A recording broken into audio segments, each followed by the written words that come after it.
Conforme temos aí então, nossa leitura, a nossa edificação estará no Evangelho de Lucas, Lucas capítulo 8.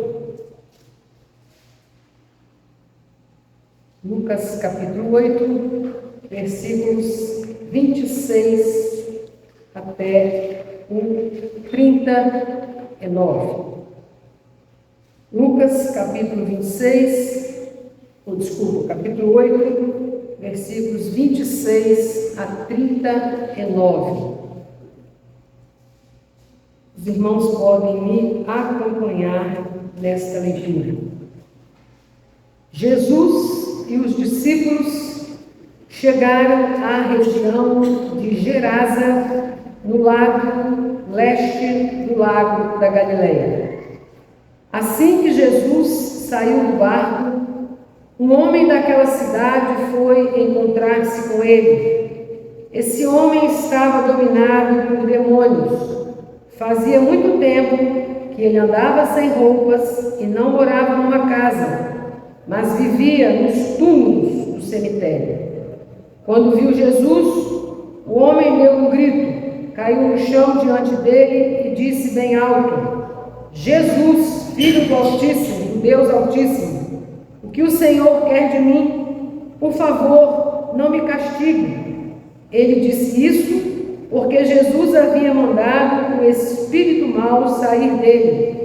Esse espírito o havia agarrado muitas vezes. As pessoas chegaram até a amarrar os pés e as mãos do homem com correntes de ferro, mas ele as quebrava e o demônio o levava para o deserto. Jesus perguntou a ele: como é que você se chama? O meu nome é Multidão, respondeu ele. Ele disse isso porque muitos demônios tinham entrado nele. Aí os demônios começaram a pedir com insistência a Jesus que não os mandasse para o abismo. Muitos porcos estavam comendo num morro ali perto.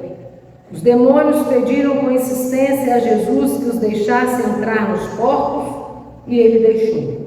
Então eles saíram do homem e entraram nos porcos, que se atiraram morro abaixo para dentro do lago e se afogaram. Quando os homens que estavam tomando conta dos porcos viram o que havia acontecido, fugiram e espalharam a notícia na cidade e nos seus arredores. Muita gente foi ver o que havia acontecido. Quando chegaram perto de Jesus, viram o homem de quem havia saído os demônios e ficaram assustados, porque ele estava sentado aos pés de Jesus, vestido e no seu perfeito juízo.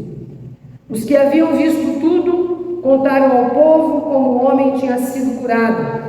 Aí toda a gente da região de Gerasa ficou com muito medo e pediu que Jesus saísse da terra deles. Então Jesus subiu no barco e foi embora. E o homem de quem os demônios tinham saído implorou a Jesus: me deixe ir com o Senhor. Mas Jesus o mandou embora, dizendo: volte para casa e conte o que Deus fez por você. Então o homem foi pela cidade, contando o que Jesus tinha feito por ele. A comunidade pode se sentar. Lembrando sempre, quando iniciamos a nossa reflexão, que estamos hoje no 12º domingo do tempo comum. Só que o chamado segundo período do tempo comum, que tem como esse ato entre o primeiro período do tempo comum e o segundo período do tempo comum, o tempo que vai desde a Quaresma até o Pentecostes. Por isso, alguns também identificam esse período como o período após o Pentecostes.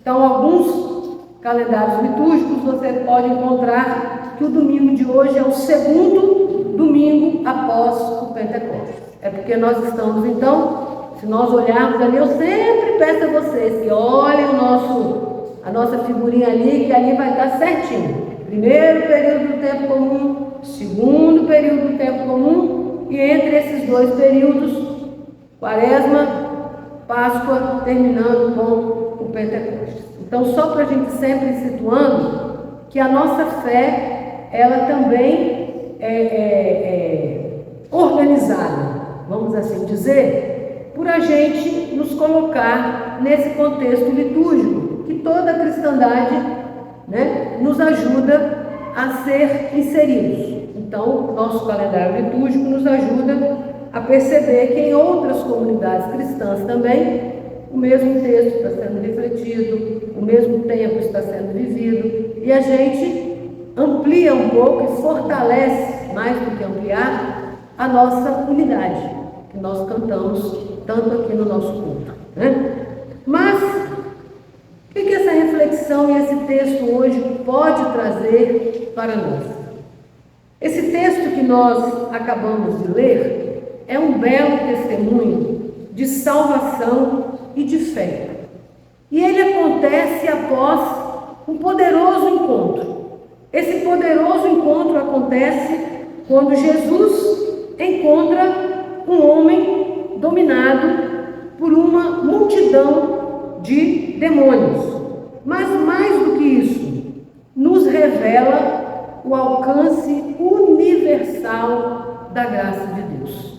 Então a palavra universal chega agora para nós. A palavra sem fronteiras já tinha chegado para nós, no título que nós vemos a nossa liturgia, para nos lembrar que esse texto nos ajuda muito a ter essa percepção. Mas aonde é que nós podemos ver que essa questão do alcance universal da graça fica tão presente nesse texto? Se nós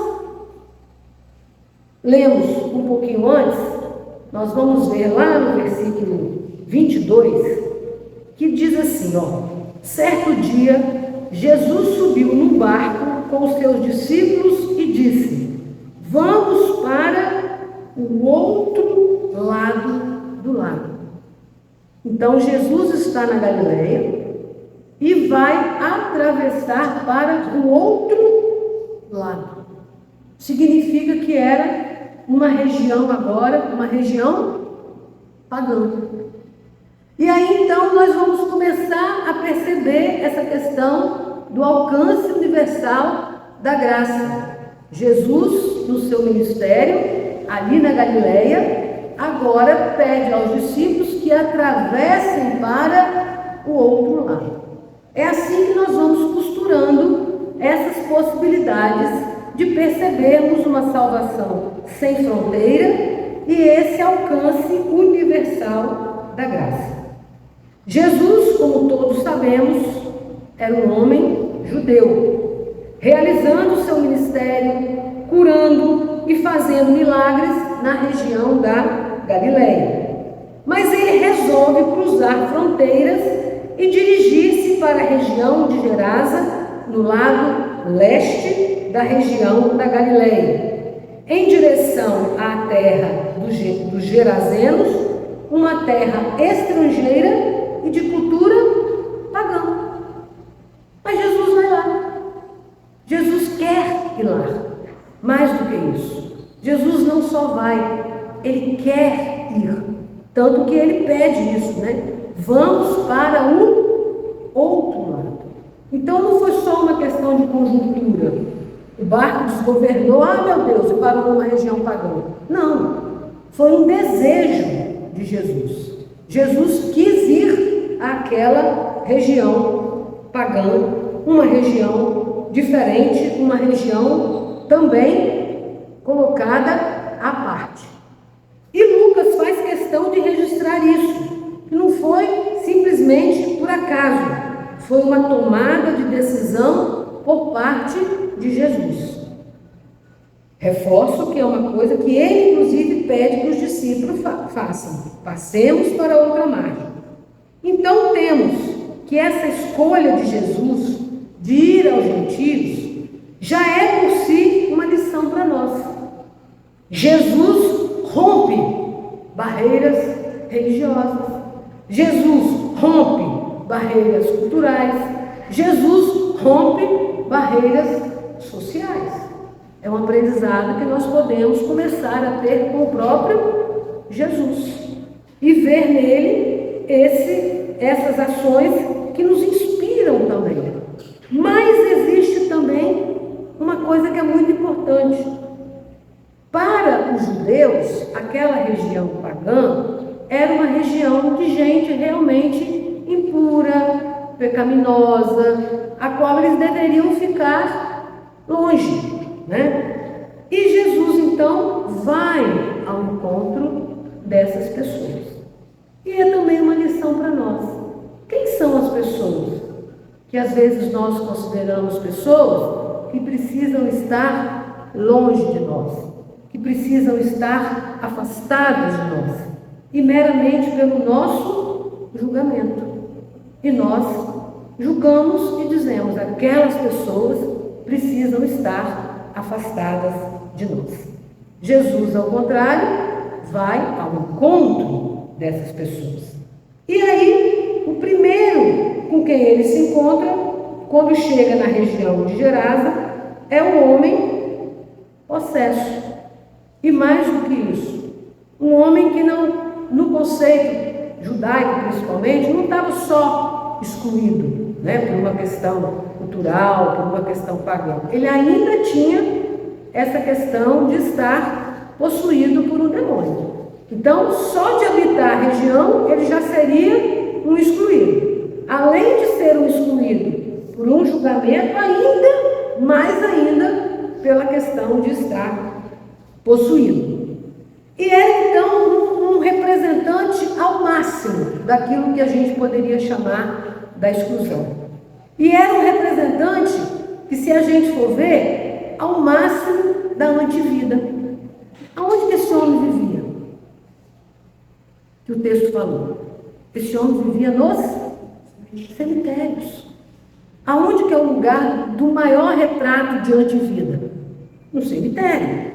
Então o texto vai nos ajudando a ver assim, quantos desafios a gente enfrenta quando começa a pegar o texto e ir fazendo essas percepções. Mas ali é que Jesus está. É ao lado daquele homem que Jesus se coloca.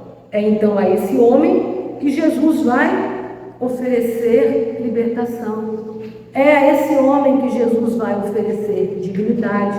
É a esse homem que Jesus principalmente vai oferecer uma nova vida. E tira aquele homem de um projeto de antivida e o leva para um projeto de vida em plenitude. E o que acontece nesse encontro é que Jesus também se aproveita dessa realidade para mostrar a sua autoridade absoluta sobre o mal. Jesus, além de dar nesse encontro propiciar que ele traga quem estava no processo de antivida para a vida, também é um relato que ajuda a mostrar o quanto Jesus tem autoridade absoluta sobre o mal. Então, de imediato, Jesus ordena que o espírito mal saia do homem. E diante dessa ordem, o homem faz o quê? Se debate ou eventualmente contesta. Naquele momento, de imediato, se prostra. Então quer dizer, o mal que estava dominando aquele homem se colocou de imediato prostrado diante de Jesus. É um retrato, né, do quão Jesus tinha autoridade total e principalmente sobre o mal. E naquele momento, então, o texto diz que exclama, cheio de temor: Filho do Altíssimo, o que o Senhor quer de mim? Por favor, não me castigue. Então, naquele momento, como se fosse uma questão de estar o bem e o mal um diante do outro, e o retrato fiel de que Jesus ali tinha total autoridade sobre o mal. totalmente prostrado, e naquele momento, então, não me castigue. Reconhece que Jesus tinha autoridade sobre ele. Então, são situações que a gente, através do texto, tem a condição de perceber. Então, há um reconhecimento do poder de Jesus e a superioridade do seu poder sobre os poderes do mal. Agora, são os demônios que pedem a Jesus que os deixassem, entrar nos porcos. Não nos leve para o abismo. Dentro daquela figura de que o abismo era realmente o pior lugar na situação que é retratada. Não os deixe ir para o abismo. E agora, então, os demônios pedem a Jesus que os deixe entrar nos porcos. E a decisão final é de Jesus. Quem define para onde vocês vão, literalmente sou eu. Ou seja, o meu poder é soberano. Então, são situações que nos ajudam a perceber. E o que vai acontecer, então, é que Jesus permite que eles, então, entrem nos porcos e, a partir dali, então, são atirados no morro abaixo, dentro do lago, e se afogam. Quando as pessoas que haviam presenciado a cena da expulsão dos demônios, que saíram assustadas, agora retornam ao local, trazendo outras pessoas para ver realmente o que tinha acontecido, o que eles encontram é o mal totalmente extirpado. E mais do que simplesmente o mal, no sentido real, extirpado, tem agora uma outra pessoa. Aquele homem agora que eles encontram já é um homem, vestido, é um homem que está com a sua dignidade totalmente restaurada, ou seja, é um homem transformado. Então, ao mesmo tempo, é um mal extirpado e aquele homem transformado. Existe uma necessidade de que na nossa vivência da fé, na nossa pregação do Evangelho, na nossa atuação em favor do reino, nós tenhamos esta percepção. Precisamos sim vencer o mal, mas precisamos também transformar o ser humano. Na escola dominical hoje falávamos da questão do assistencialismo, como se o assistencialismo fosse romper a fome que arde no estômago, mas mais e muito mais, e junto com isso, romper a fome que dói no estômago, precisamos transformar as pessoas com as quais a gente tem a possibilidade de apresentar a pessoa de Jesus. E mais do que isso, então, aquele homem transformado agora estava vestido em seu perfeito juízo. E no seu perfeito juízo, o que ele fez? Sentou-se aos pés de Jesus. Foi assim que encontraram aquele homem. Quem é que se sentava aos pés dos mestres? Os discípulos. Quer dizer, houve uma transformação também da mente, a sede do conhecimento. Então, o transformar, o salvar, o dignificar, passa pela totalidade do ser humano. Se é a fome, vamos sim matar a fome. Se é a falta da comida, vamos sim dar a comida. Mas a transformação na totalidade pela sede do conhecimento.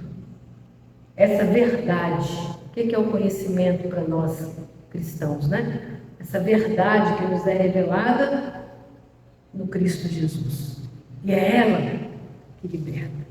Porque senão nós vamos ter sempre aquele que está aquém da gente. Quando a gente vai no Espírito da salvação, a gente traz quem está aquém para próximo da gente, para que lado a lado todos nós subamos no conhecimento do Pai. Essa é a transformação que Jesus quer quando nos pede uma transformação no agir, né, nosso como cristãos. E aí, o povo, então, diante desse milagre, reage com medo de Jesus. E aí pede o quê? Que Jesus vá embora. E Jesus, naquele momento, não contesta, vai embora. Como quem diz assim, minha missão aqui já está cumprida. Mas aí o que acontece? O homem que foi transformado faz o quê? Ah, Jesus, me leva com você. Eu quero ir com você. Né? E o que Jesus faz? Não, agora você está transformado. Você também tem capacidade. Você está capacitado pelo Espírito Santo de Deus para também agir aonde? Aonde você está. Não é só na vontade de ir aonde Jesus está, no sentido físico, né? Muitos acham que Jesus, mais do que isso, né? Define os lugares aonde Jesus está, né? Jesus está na igreja, Jesus está no monte, Jesus está nas marchas pela rua, né? Ali Jesus está. Então vão definindo os lugares onde Jesus está. E Jesus diz assim, não, eu vou continuar a minha missão, como você também vai dar continuidade à sua missão. E aí faz o quê? Volte para casa e conte o que Deus fez por você. Agora, essa transformação que aconteceu em você, te capacitará para que outros também possam alcançar a mesma transformação. E é por isso, então, que nesse encontro de Jesus com este homem que foi transformado, nós vemos uma dimensão essencial para o discipulado, que é não apenas querer seguir e estar com Jesus, onde se tem os indicativos construídos por nós, de que Jesus está ali presente, a partir das referências culturais que temos, das referências religiosas que temos, das referências morais que temos, das referências sociais que temos, e definimos então, ali Jesus está? Não. Vá, porque agora você vai ser a minha testemunha. E testemunha de quê? Testemunha viva de uma graça para atuar onde os indicativos não se apresentam de imediato. Aonde você menos imaginar, na nossa cabeça, né, que Jesus pudesse estar presente, era ali que ele estava presente. Então Jesus pede que ele volte, que ele dê continuidade, e agora então, a partir de onde ele estiver. Por isso, queridos, esse texto, essa palavra, esse relato, esse encontro, nos ajuda hoje a reconhecer que Jesus vai além das fronteiras. Jesus vai além das fronteiras, todas elas, culturais, religiosas, morais, sociais. Jesus vai além dessas fronteiras.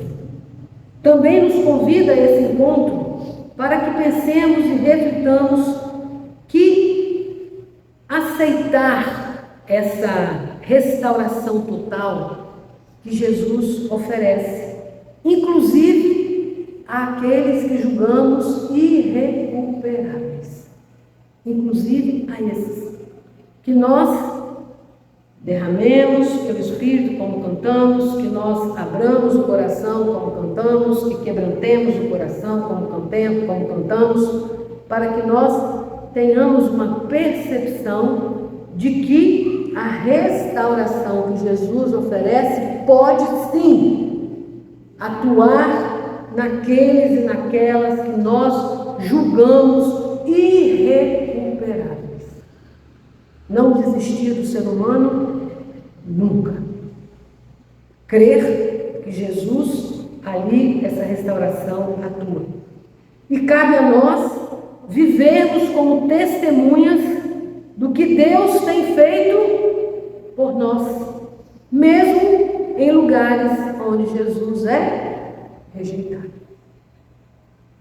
E com isso, nós vamos fortalecendo o nosso viver como testemunhas, como discípulos e discípulas de Jesus. Porque como discípulos e discípulas, somos chamados a contar. Mas contar com palavras? Não. Somos chamados a contar com a nossa vida. O que Deus fez por nós. Vai, conta com a sua vida. O que aconteceu, conta o que aconteceu com você. Não fala do A, do B, do C, não. É da sua experiência. Vai lá e conta. E aí Jesus quer esse testemunho de nós. Que nossa comunidade seja um reflexo dessa graça que liberta. Ela liberta porque ela restaura. E quando ela restaura, ela multiplica. E o multiplicar-se é na linha do enviar. Vai, vai. E assim, queridos, que movidos pelo Espírito Santo, vivamos como testemunhas do que o amor de Deus fez e faz por nós.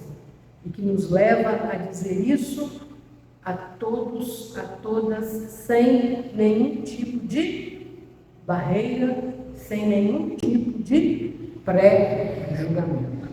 E assim, Deus nos ajude e nos faça compreender essa universalidade da graça de Deus. Amém. Amém.